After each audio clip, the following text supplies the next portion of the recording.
Amém, glória a Jesus. Muito boa noite, meus irmãos, meus amados amigos.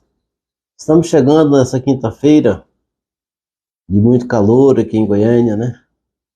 Graças a Deus, porque o calor tem aquecido nossas vidas também, né? Tudo o Senhor sabe, tudo Ele sabe.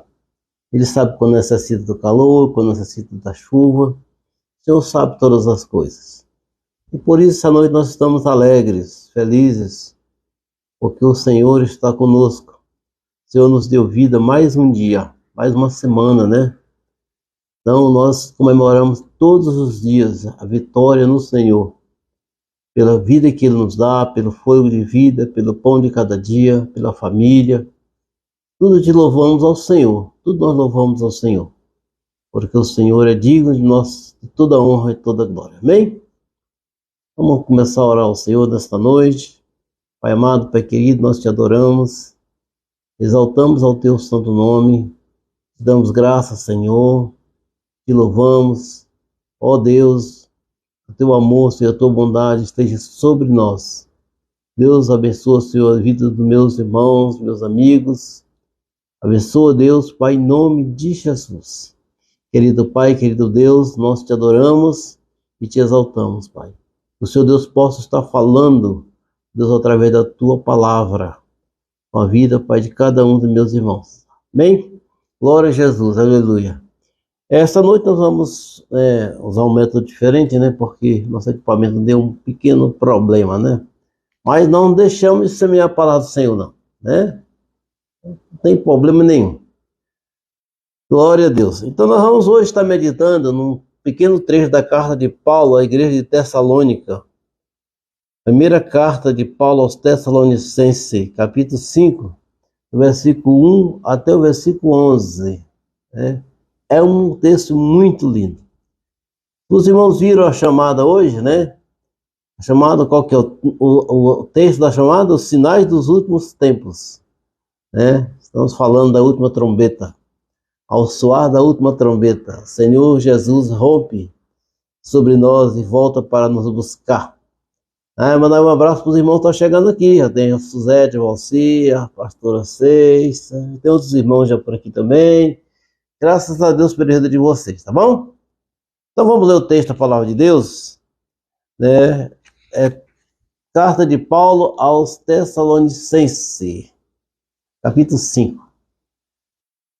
Irmãos, vocês não precisam que eu lhes escreva a respeito de quando e como estas coisas irão acontecer. Paulo está falando da volta de Jesus. Se nós lemos o capítulo 4 dessa carta, né, ele aborda justamente a volta de Jesus. Né, Irão? Ah, sujeito, tudo bom com você aí, né? Paz do Senhor. Versículo 2. Pois vocês sabem muito bem que o dia do Senhor virá como um ladrão na calada da noite. Quando as pessoas começarem a dizer tudo está calmo e seguro, então é que de repente a destruição cairá sobre elas.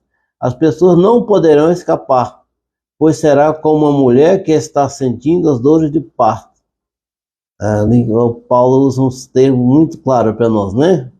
É maravilhoso. Mas vocês, irmãos, não estão na escuridão, e o dia do Senhor não deverá pegá-los como um ladrão que ataca de surpresa. Todos vocês são da luz e do dia. Nós não somos da noite nem da escuridão. Por isso não vamos ficar dormindo como os outros, mas vamos estar acordados e em nosso perfeito juízo. Os que dormem, dormem de noite, e os que bebem é de noite que ficam bêbados. Mas nós que somos do dia devemos estar em nosso perfeito juízo. Nós devemos usar a fé e o amor como couraça e a nossa esperança de salvação como capacete. Né, Suzete? Boa noite para você, viu? Deus não nos escolheu para sofrermos o castigo da sua ira, mas para nos dar a salvação por meio do nosso Senhor Jesus Cristo, que morreu por nós para podermos viver com Ele, tanto se estivermos vivos como se estivermos mortos, quando Ele vier. Que maravilha! Olha a expressão que Paulo usa. tanto se estivermos vivos como se estivermos mortos, né? Para nós o viver é Cristo e o morrer é lucro. Disse Paulo, né? Boa noite, Jesleide. Vem, glória a Deus. Aleluia. Então nós estamos aqui hoje no nossa folha de papel. Voltamos aos tempos remotos. Glória a Jesus. Então, amados, a guisa de introdução, vamos falar um pouquinho sobre a carta de Paulo aos Tessalonicenses, a igreja de Tessalônica. Tessalônica era a orgulhosa capital da província da Macedônia, com população superior a 100 mil habitantes naquela época.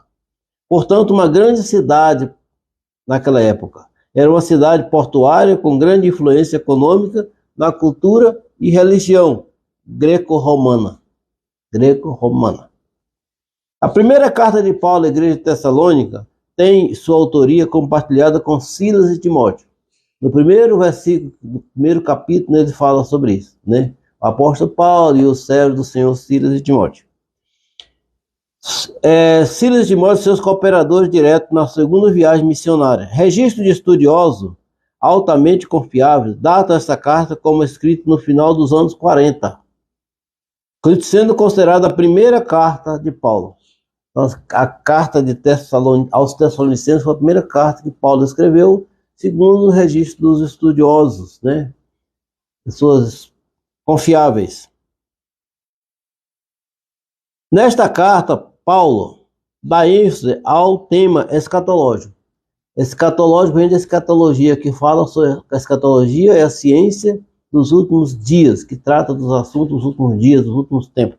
Então nós vamos estar abordando hoje um pouco sobre essa questão de escatologia, sem entrar no mérito de milênio, pró-milênio, amilênio, pré-milênio, não. É muito complicado para a gente falar aqui em poucas horas, né? Quem sabe um dia a gente fala sobre o milênio. Então é o seguinte, vamos lá. Nesta carta, Paulo dá ênfase ao tema escatológico de grande importância para toda a humanidade, que é a segunda vinda de Cristo, anunciada pelos profetas e enfatizada pelo próprio Jesus em seus ensinamentos. A aparente demora para esse acontecimento tem levado muitas pessoas a duvidar da sua volta. A aparente demora da volta de Jesus tem levado muitas pessoas a questionar este ato, né? Aliás, a Bíblia fala um texto interessante, diz assim, que desde que tudo for criado, as coisas permanecem do mesmo jeito. Mas é apenas uma questão de tempo, A volta de Jesus, ela é inquestionável. Ela vai acontecer no tempo certo, no momento certo, no dia certo, na hora certa, que o Senhor determinar. Isso é algo que nós não temos como voltar atrás ou como interferir. Né, Iranlê? Minha amiga lá de Palmas, um abraço para você. Deus te abençoe.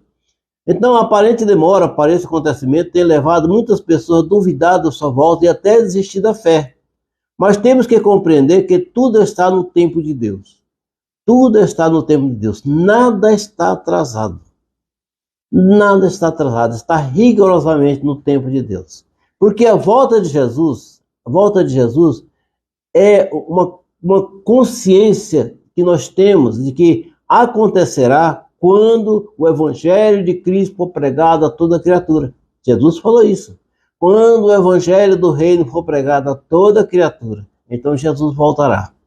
Então nós estamos nessa missão. Por isso que eu estou aqui falando com você hoje, né? E falando com muitos irmãos que irão assistir essa live. Então, a missão nossa é pregar a palavra de Deus, falar do evangelho, porque quanto mais nós pregamos a palavra de Deus, quanto mais nós semeamos o evangelho do Senhor, mais próximo fica a volta de Jesus, né? Então, né, pastora Cês? Isso mesmo. Então, de certo tempo para cá, a doutrina das últimas coisas ganharam espaço significativo na literatura religiosa. Observe que vários atores, muitos atores importantes, têm escrevido, né, sobre a questão da volta de Jesus. Tem entrado nesse campo da escatologia para tentar explicar mais ou menos, né, porque explicar só Deus sabe, mas tentar explicar sobre o que está escrito na Bíblia. Quando Jesus voltará? Eu estou esperando, irmãos. Eu estou esperando ansiosamente pela volta dele. Que seja hoje à noite, ou que seja amanhã. seja no dia que o Senhor Deus quiser, né? Então, várias obras têm sido escritas a esse respeito. Alguns escritores chegaram a marcar a data para a vinda de Cristo, né? Alguns estudiosos aí têm inventado esse negócio. Como a data deste acontecimento é uma prerrogativa exclusiva de Deus Pai, eles se frustraram e frustraram outras pessoas. Então, muitas pessoas mesmo, né, resolveram estudar com base na semana de Daniel, com base na restauração de Israel. Então, eles começaram a estudar e chegaram a datas que provavelmente seria a volta de Jesus. Só que eles esqueceram daquilo que Jesus falou, que o dia e a hora nem Jesus sabe, nem os anjos sabem, mas somente Deus, né? Então não adianta o estudo é importante, mas determinar a volta de Jesus, só Deus sabe.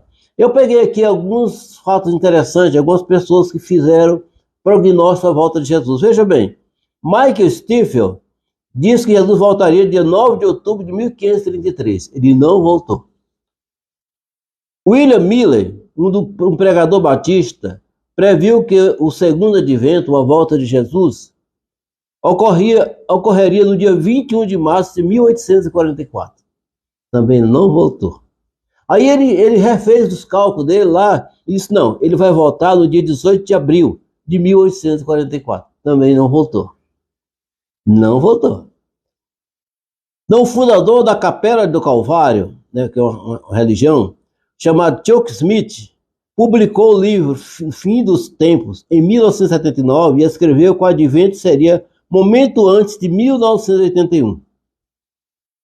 Ele baseou na fundação, né, da nação de Israel, calculado mais os 40 anos, que está previsto no livro de Ezequiel, e mais os 7 anos da última semana de Daniel. Então chegou ao ano de 1981, só que Jesus não voltou naquela data.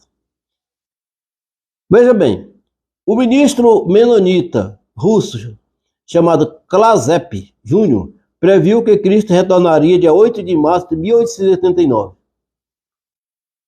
Todavia, a data sobreveio e transcreveu sem intercorrência. Jesus não voltou. Charles Taze Russell, o primeiro presidente da Sociedade Torre de Vigia, calculou 1874 como o ano da segunda vinda de Cristo. Charles Taze Russell, primeiro presidente da Sociedade Torre de Vigia, calculou que 1874 seria a data provável da segunda vinda de Cristo, só que também não veio.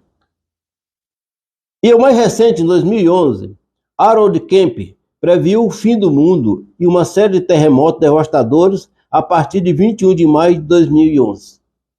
Então aconteceu alguns fatos interessantes baseados nesse estudo desse estudioso chamado Harold Kemp. Realmente aconteceu vários terremotos, aconteceu muitas coisas de guerras, né? Aliás, nós estamos vivendo hoje em mais de 10 focos de guerra no mundo. Além da guerra da Ucrânia, a guerra de Israel, a guerra do povo dos armênios, Azerbaijão e tantas guerras que tem guerras tribais, né? Então existe hoje mais de 10 focos de guerra no mundo todo, incluindo guerras tribais e essas guerras que estão em curso, né? E a última foi a guerra que está ocorrendo, né, no Oriente Médio, entre Israel e o pessoal da faixa de Gaza, os palestinos, né?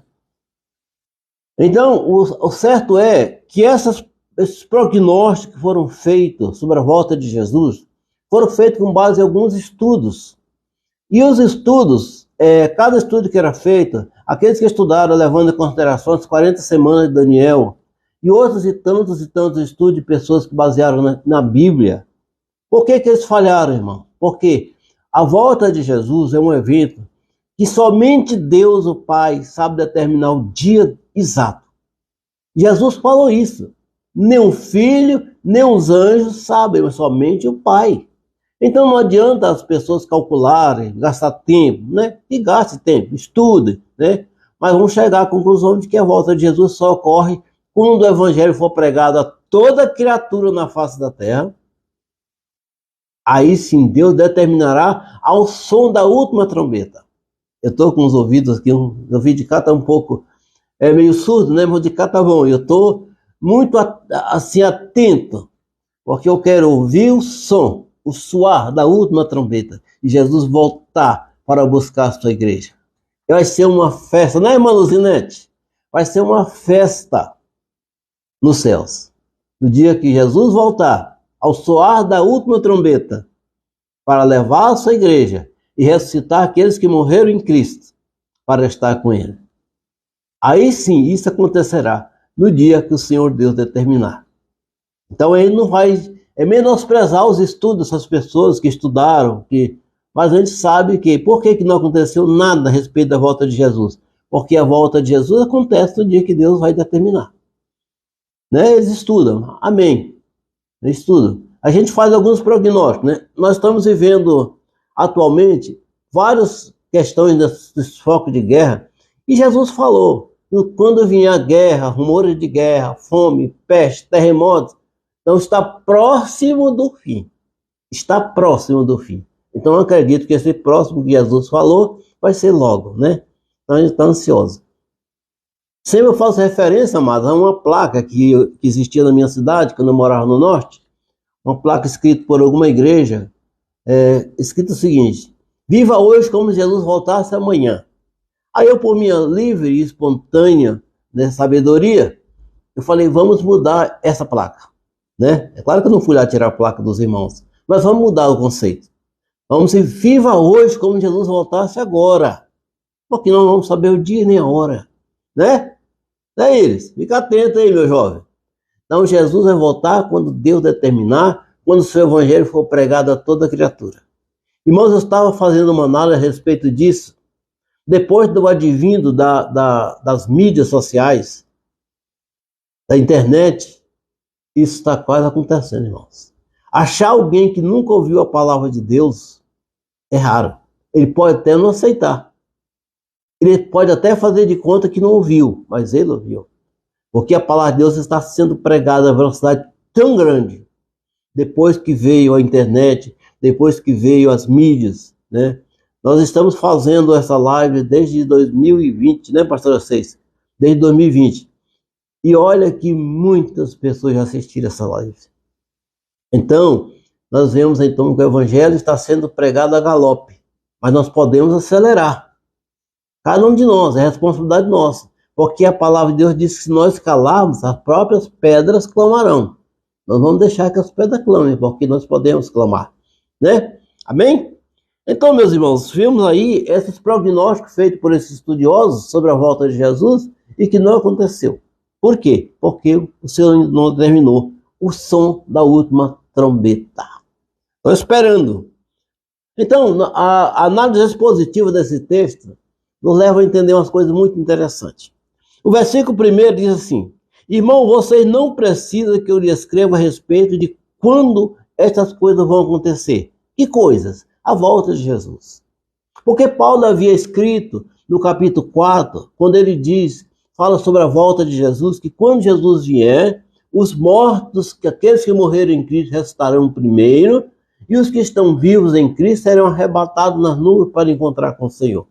Então Paulo falou tudo detalhadamente no capítulo 3 e 4 dessa carta. Então ele falou para os irmãos aqui nesse capítulo 5, dizendo, olha, irmãos, não precisa mais eu falar para vocês a respeito disso, já falei, já expliquei. Então no capítulo anterior, Paulo abordou a respeito de como se dará a volta de Jesus. Ele nos ensina que a igreja tem que esperar a vinda de Cristo com uma grande expectativa e esperança. Aliás, meus queridos, é a grande esperança nossa, é a volta de Jesus. Todo o nosso conceito cristão, tudo que nós fazemos na vida cristã, ela alinha perfeitamente com a volta do Senhor Jesus. Por isso nós estamos nessa missão de falar do amor de Deus, de pregar a palavra de Deus e acreditar que o Senhor volta, porque Ele vai voltar. Isso é algo inevitável. O Senhor Jesus vai voltar para buscar a sua igreja, porque Ele falou isso lá em Atos, capítulo 1, quando Ele subiu aos céus. Ele subiu ao céu, então 2 anjos apareceram aos discípulos e disseram, varões Galileu, por que vocês estão olhando para o céu? Esse Jesus que vocês viram subir hoje, há de voltar da mesma forma. Então, se ele prometeu, ele volta, porque Deus nunca falhou em suas promessas, né? Nunca falhou. Maranata. Então, amados, certo, porém, que esse acontecimento maravilhoso acontecerá em tempo incerto, desconhecido, improvável, inesperado e de forma repentina.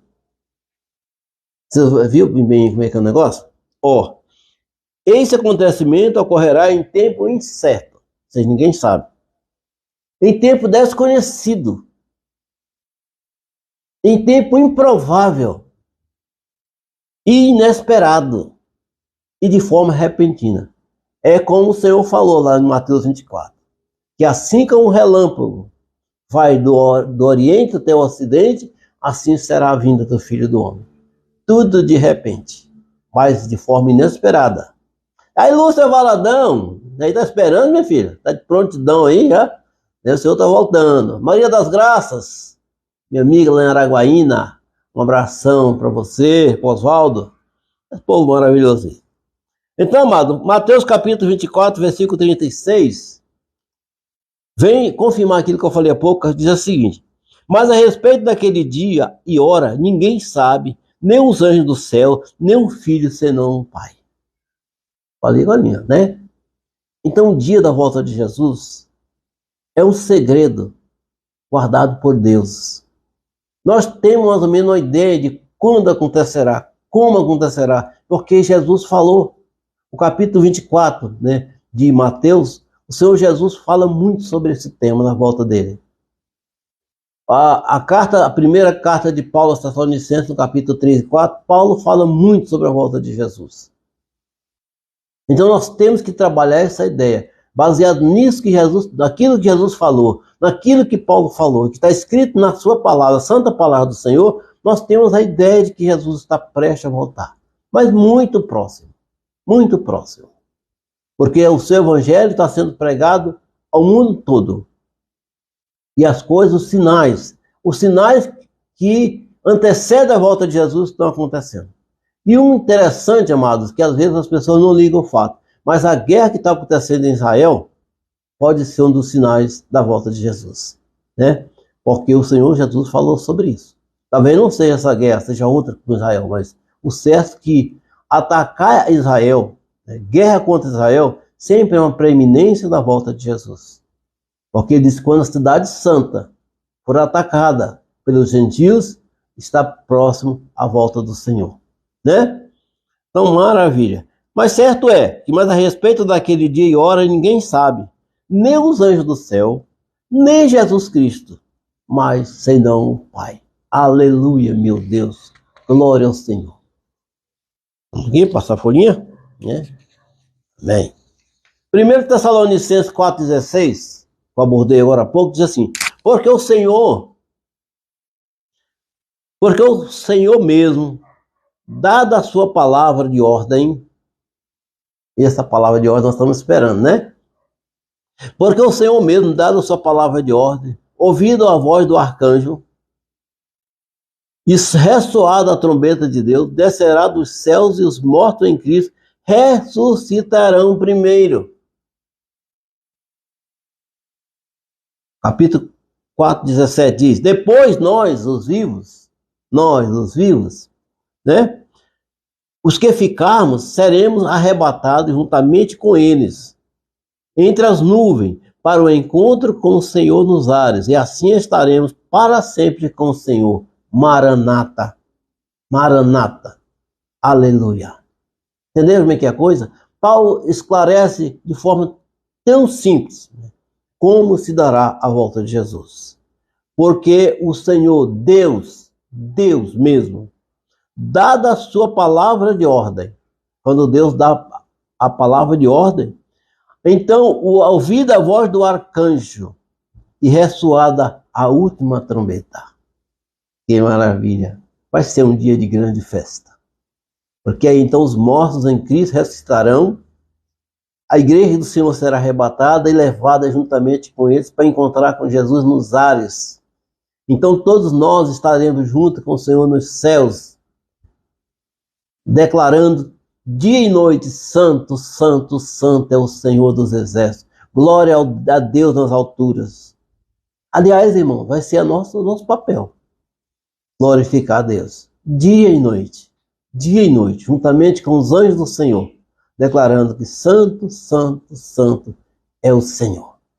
Aleluia. Então estamos aguardando a ordem do Senhor, a voz do arcanjo e o ressoar da trombeta de Deus. Né, Lúcia? É isso aí. Então temos que estar preparados. É como um soldado que vai para a guerra. Preparado. Né? De bota, capacete, né? Armadura. Temos que estar preparados. Porque isso está para acontecer. Versículo 2 diz assim: pois vocês sabem muito bem que o dia do Senhor virá como um ladrão vem à noite, na calada da noite. Essa abordagem aqui é muito interessante porque Jesus falou sobre isso, né? Jesus falou sobre isso. Que a vinda do Filho do Homem será como um ladrão de noite, que não avisa, que não bate na porta. Então é muito importante, essa expressão, vamos fazer, como ladrão à noite, é uma alegoria ao fato de ninguém saber quando isso se dará. Somente o Pai. Certo estamos, porém, que irá acontecer e que os dias se abreviam muito rapidamente. Paulo jamais foi visto com uma calculadora na mão ou com um mapa profético tentando fixar a data da volta de Jesus. E Paulo baseou foi no ensinamento, né? Aquilo foi revelado pelo Espírito Santo de Deus. Segundo Pedro capítulo 3, versículo 10, está escrito o seguinte: porém o dia do Senhor, olha o próprio Pedro também falando, porém o dia do Senhor virá como um ladrão. Naquele dia os céus passarão com um grande estrondo, os elementos se desfarão pelo fogo, também a terra e as obras que nela existem desaparecerão. Então naquele dia, o dia do Senhor virá como um ladrão, né? Inesperadamente, de surpresa. Ninguém está esperando. Essa é a questão, amado, a questão séria. Porque muitas pessoas, no mundo todo, pararam de esperar a volta de Jesus. Já não dão mais importância. Já tem 2000 anos, 1994 anos que Jesus subiu ao céu e que ele prometeu voltar e nunca voltou. Talvez vai demorar mais uns 1000 anos. E param de gerar essa expectativa, irmãos. O cristão tem que viver na expectativa da volta de Jesus. Nós temos que viver com isso no coração, uma chama acesa dia e noite. Nós não podemos deixar essa chama apagar. Nós temos que estar esperando, porque ele vai voltar. Afinal, vai demorar 1000 anos? Sim, pode até demorar. Porque Deus falou que um ano para o Senhor é como... Um ano é como... Como é que é o negócio? Um dia é como 1000 anos.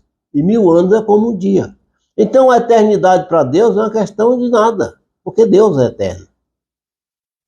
Então a questão do tempo para Deus é uma questão que ele determina o tempo. O seu kairos, o tempo de Deus.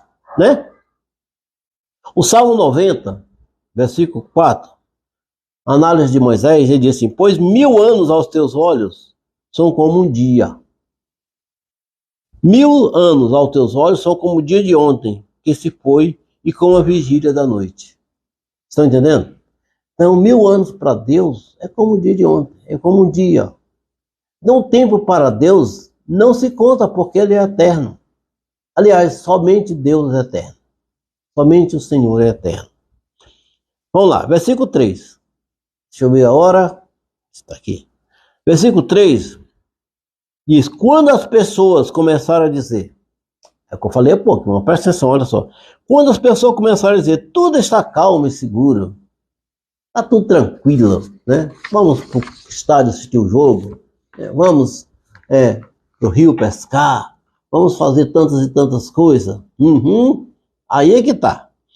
Quando as pessoas começaram a dizer, tudo está calmo e seguro, então é que de repente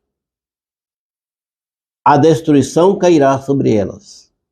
As pessoas não poderão escapar, pois será como uma mulher que está sentindo dor de parto.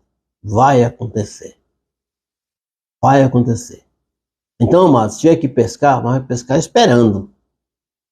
Né? Vai para o estádio desse jogo, mas tem que ir esperando.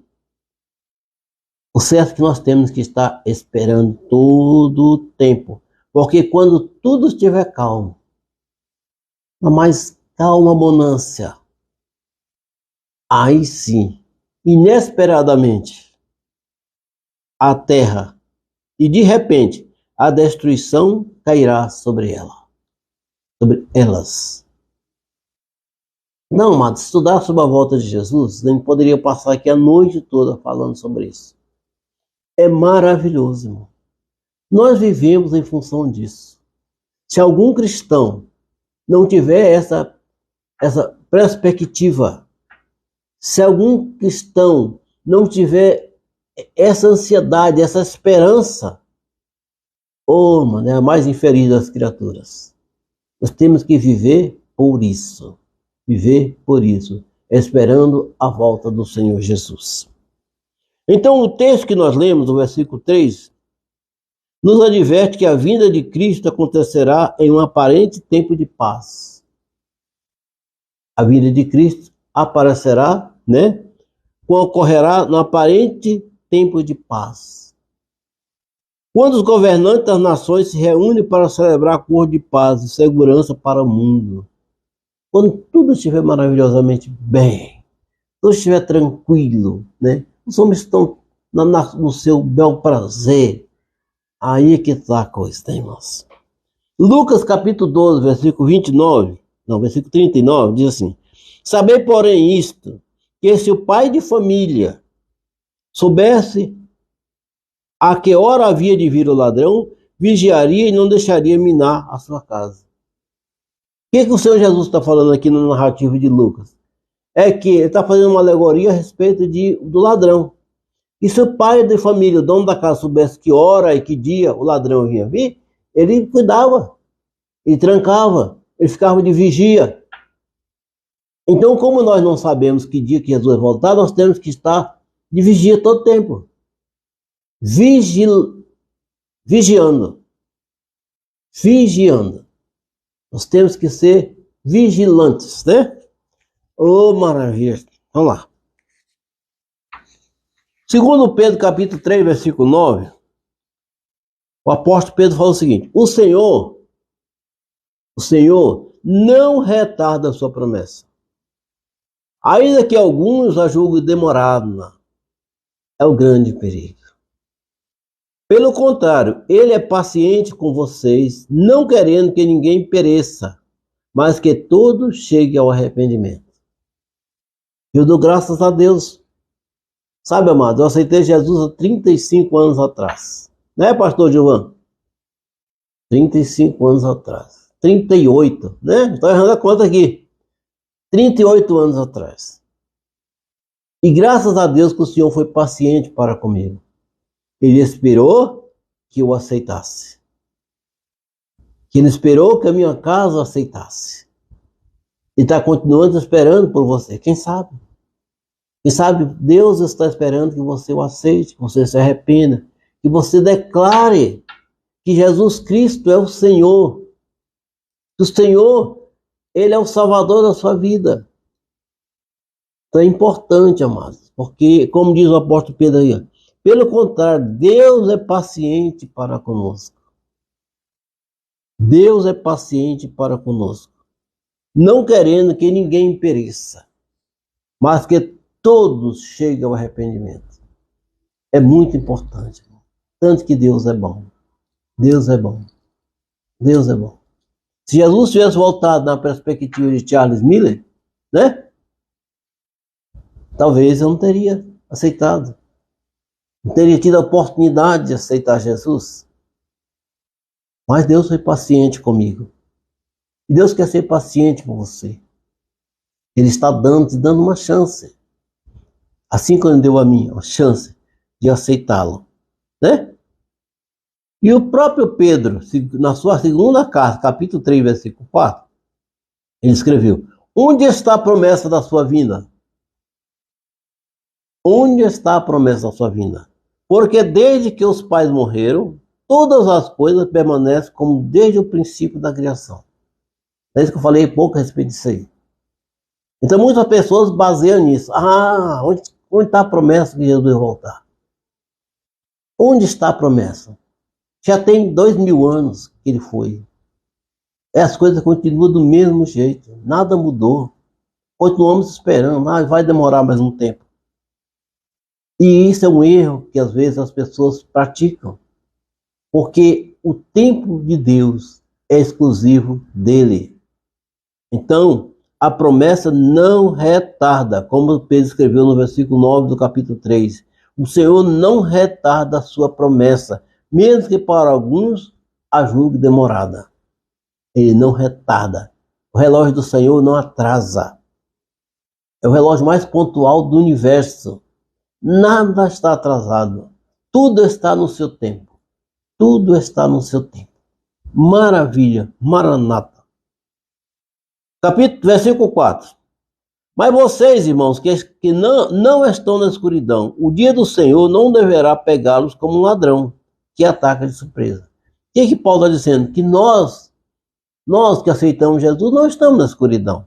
Nós estamos na luz do Senhor.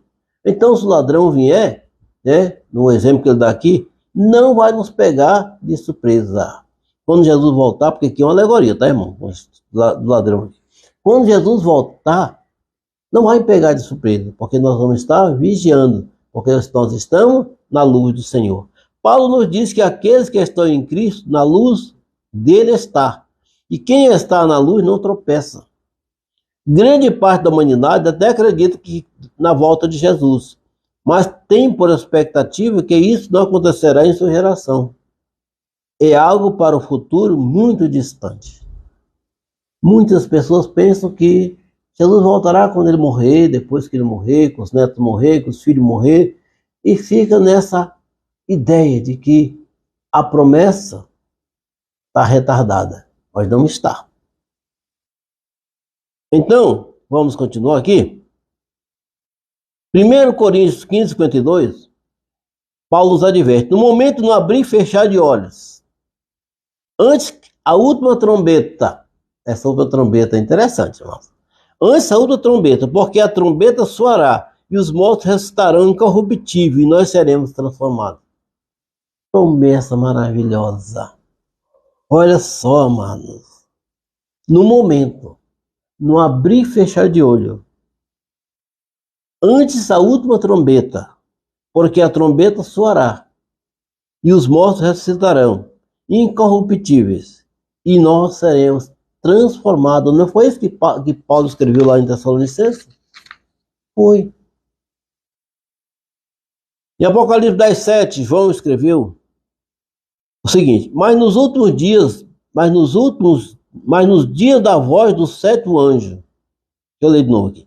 Mas nos dias da voz do sétimo anjo, você lembra que era 7 trombetas, né? Quando tocar a sua trombeta, se cumprirá o segredo de Deus, como anunciou aos profetas seus servos. Aleluia! Então, 6 trombetas já foram tocadas. Falta a última. E na voz do arcanjo, no soar da última trombeta, porque a trombeta soará e os mortos ressuscitarão e nós seremos transformados. Aí ele completa em Apocalipse 10:7. Mas nos dias da voz do sétimo anjo, quando tocar a sua trombeta, se cumprirá o segredo de Deus. Qual o segredo de Deus, irmão? Nós falamos a respeito disso. O segredo de Deus é a determinação do dia da volta de Jesus. Só Ele sabe. É um segredo que Ele guarda para Ele. Só Ele sabe o dia exato que Jesus vai voltar. E eu vou estar esperando. Você deve estar esperando. Não vamos cair nessa. Não, ele vai demorar. Até 1000 anos ele não voltou. Não, irmãos, não vamos cair nessa. Porque ele pode voltar ainda hoje. Jesus falando no relato de João, no capítulo 11, versículo 9 do Evangelho de João, disse: não é verdade que o dia tem 12 horas? Se alguém andar de dia, não tropeça, porque vê a luz deste mundo. Então ele está falando, se nós estivermos em Cristo, nós estivermos no Senhor, nós não vamos tropeçar. Nós vamos estar esperando. Nós vamos estar esperando. E Pedro, eu até que já li isso aqui, mas diz assim, a respeito da promessa, onde está a promessa da sua vinda? Onde está? Nos nossos corações. Nós temos que ter a certeza da promessa da vinda de Cristo. Amém. Glória a Deus. Versículo 5. Todos vocês são da luz. Todos vocês são da luz e do dia. Nós não somos da noite nem da escuridão. Porque no momento que eu e você, meus queridos, aceitamos Jesus como nosso Salvador, nós vivemos na luz do Senhor. Porque nós somos como satélites. Nós não temos luz própria. A nossa luz é do Senhor. A luz do Senhor reflete em nós. E nós temos que refletir a luz do Senhor para outras pessoas. Né? Interessante. Aqueles que são de Cristo são da luz, porque Deus é luz. Apocalipse 11:15. E diz, o sétimo anjo tocou a sua trombeta e houve no céu grande voz que dizia, os reinos do mundo vieram a ser de nosso Senhor e do seu Cristo. Ele reinará para todo sempre. 1 João 5 diz, esta é a mensagem que dele ouvimos e vos anunciamos, que Deus é luz e não há nele treva nenhuma. Deus é luz. E a luz de Deus resplandece em nós. Né? Está lá no Mateus, Sermão da Montanha. Vocês são a luz do mundo. Vocês são a luz do mundo. Né? Glória a Deus. João, capítulo 12, 36, na parte A do versículo, está escrito, quando tendes luz, crede na luz, para que sejais filhos da luz. Essas coisas disse Jesus, retirando e escondeu-se deles, né? Falando aqui, palavra do próprio Jesus. Então esta é uma mensagem para os nossos tempos. Estar dormindo é uma alegoria àqueles que... Não, vamos ler aqui. Vamos ler versículo 6. Por isso, não vamos ficar dormindo como os outros, mas vamos estar acordados e em nosso perfeito juízo. Perfeito juízo, vigilantes, sóbrios, né? Sóbrios. Ele vai falar sobre isso agora aí, no versículo seguinte. Então, quando ele fala assim, não devemos ficar dormindo, essa é uma mensagem para os nossos tempos. Estar dormindo é uma alegoria àqueles que estão vivendo como se a volta de Jesus fosse um fato lendário, fosse uma lenda, que acontecerá em tempos futuros, em gerações futuras, muito além dos nossos tempos. Todos estão tranquilos, dormindo seu sono a bel prazer. E esquece de vigiar. Lembra os casos das 10 virgens que não vigiaram, que não compraram azeite? Quando o noivo chegou, as suas lâmpadas estavam apagadas. Portanto, que a nossa lâmpada continue acesa, essa chama em nosso coração, esperando a volta de Jesus. Quando Jesus fala aqui em Lucas, deixa eu olhar do relógio, porque não vai dar tempo nós concluir aqui a exposição. Lucas 17, 27, Jesus faz uma referência ao tempo do dilúvio. O que aconteceu no tempo de Noé? A mesma coisa que acontece hoje. E Jesus já previu isso. No tempo de Noé, amados, Noé estava construindo uma arca, demorou 100 anos para construir aquele barco lá, aquela arca, e o povo zombando dele. O povo fazia festa, comia, bebia, casava, dava em casamento, e ele construindo a arca. Até o dia que veio o dilúvio e cobriu a todos. Não é isso? Então aqui, ó, Jesus falando, Lucas 17, 27. Comiam, bebiam, casavam e davam-se em casamento até o dia em que Noé entrou na arca e veio o dilúvio e consumiu a todos. Porque não vigiaram. E às vezes as pessoas hoje estão assim, comendo, bebendo, casando, dando-se em casamento, fazendo negócio, fazendo projeto, viajando para cá e para lá, e não dá importância de que nós estamos pregando, nós estamos falando, Jesus está voltando. Jesus está voltando. E se não estivermos atentos, como se estivesse dormindo, Jesus vai vir e as nossas lâmpadas vão estar apagadas, porque nós não guardamos azeite.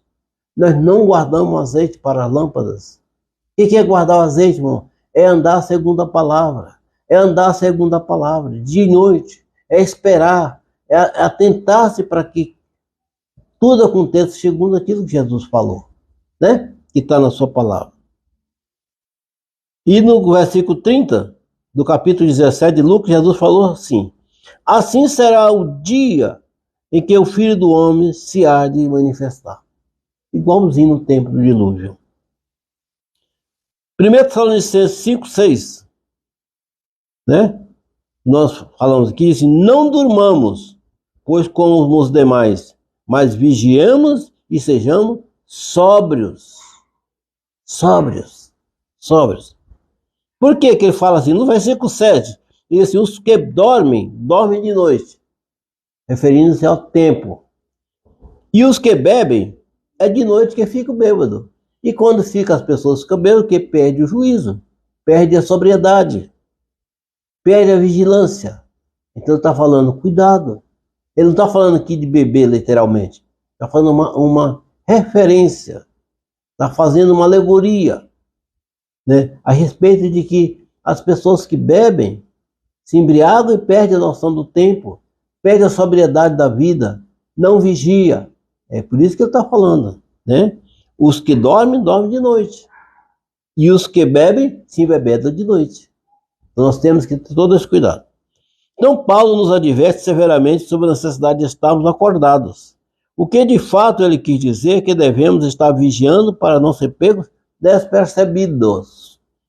A relação entre os que dormem e os que bebem e se embriagam é que tanto uns como os outros estão inconscientes e que podem ser pegos de surpresa. Deus não quer que ninguém seja tomado por inocente. Amém? Glória a Deus.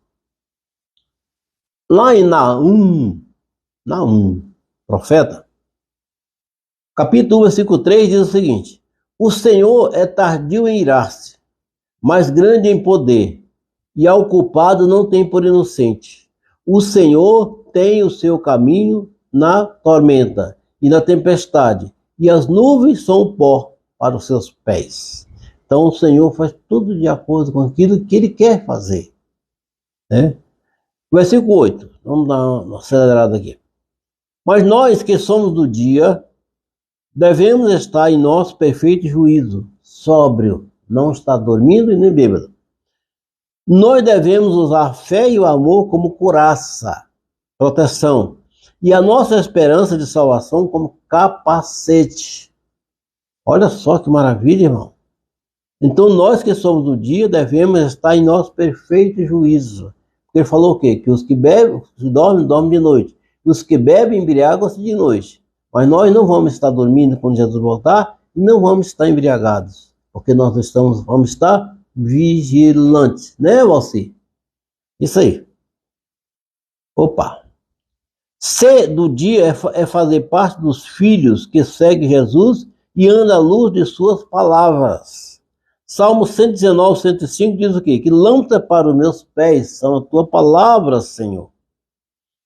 Versículo 9 e 10 diz assim: Deus não escolheu para sofrermos o castigo da sua ira, mas para nos dar salvação por meio de nosso Senhor Jesus Cristo.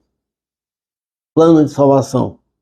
Que morreu por nós para podermos viver com Ele, tanto se estivermos vivos, como se estivermos mortos, quando Ele vier. Aí, amados, né? Desculpa. Tanto se estivermos vivos, como se estivermos mortos. Não faz diferença. O importante é estar com Cristo. Eu vi uma frasezinha na rede social hoje, foi hoje, que fala o seguinte: é ruim viver sem Cristo, mas o pior é morrer sem Ele. Porque a morte consuma todos os fatos. Então, para nós que vivemos em Cristo, quando Jesus voltar, estivermos vivos, seremos arrebatados. Se estivermos mortos, ressuscitaremos com Ele. Então não faz diferença se nós estamos mortos ou se estamos vivos. Desde que o homem caiu e quebrou a sua aliança com Deus, Ele estabeleceu um plano de salvação que fosse possível resgatar o homem e o levasse à reconciliação com Ele. Isso só foi possível com a morte de Jesus. Porque pela graça vocês são salvos, mediante a fé, e isso não vem de vós, é dom de Deus. Aleluia. Efésios 2:8. Amém? Então assim chegamos à conclusão da nossa análise desse assunto tão maravilhoso, irmão. Falar da volta de Jesus, eu poderia passar aqui muito mais tempo, 1 hora, 2, porque é maravilhoso. Mas isso acende em nós a perspectiva de esperar. Não é preciso que os pregadores, os missionários, as pessoas que falam da palavra de Deus, falem sobre isso. Para que as pessoas não, para que isso não caia no esquecimento das pessoas. E as pessoas estão de conta, não vai ser agora. Não vai ser agora. Fique atento, irmão. Fique atento e vigilante. Vigie, esteja sóbrio. Não durmam. Não durmam. Porque Jesus está voltando. Maranata, amém. Glória a Deus. Então nós estamos encerrando a nossa live de hoje, maravilhosa. Daqui a pouquinho vocês podem acessar pelo YouTube também, tá bom? Acesse lá, dá um like lá no canal, né? Compartilhe essa palavra com outras pessoas. Irmãos, vamos semear a palavra de Deus. É uma das condições para a volta de Jesus. Semear a palavra de Deus. Porque ele diz, quando o evangelho do reino for pregado a toda criatura, aí então verá o fim e Jesus voltará. Então, nós temos que acelerar para que Jesus não demore a sua volta. Tá bom? Porque se nós calarmos, as próprias pedras clamarão. Amém? Pai querido, nós te adoramos, Senhor, te exaltamos e glorificamos a Ti pela Tua palavra. Abençoe a vida dos meus irmãos que compartilharam comigo, aqueles que irão, Deus Pai, assistir depois, compartilhar com outras pessoas. Ó Deus, esteja abençoando cada um. Nós te pedimos e te louvamos em nome de Jesus. Fique na paz, até quinta-feira, se Deus permitir. Não esqueça, não durma e fique vigilante.